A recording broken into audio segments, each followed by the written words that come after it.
La ministre de l'Éducation, Nicole Belloubet, a exprimé sa satisfaction lundi quant à l'efficacité des procédures anti-intrusion qui ont probablement permis de sauver des vies dans un collège près de Dijon, où un élève a menacé sa principale vendredi avec un couteau. Ce qui s'est passé à Chenôve-Marquet montre à quel point les procédures ont été efficaces et ont permis sans doute de sauver des vies, a déclaré Madame Belloubet, en déplacement au collège Édouard Herriot dans cette banlieue sensible.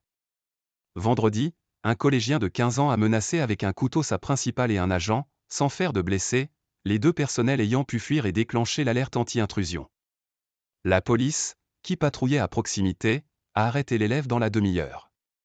Tout en louant les procédures de sécurité qui ont bien fonctionné, la ministre a souhaité voir ce que nous pouvons, le cas échéant, améliorer pour faire face à ces violences, reflet de la société. Elle a ainsi annoncé la tenue cette semaine d'un comité autour du Premier ministre, avec les ministres de l'Intérieur, de la Justice et elle-même. Elle a également reconnu le besoin de constamment améliorer la prise en charge des élèves hautement perturbateurs par des dispositifs adaptés et individualisés. Interrogée sur le manque de personnel pour ce faire, souvent pointé du doigt par les syndicats, elle dit travailler pour que les personnels médicaux et paramédicaux puissent être recrutés avec plus de facilité.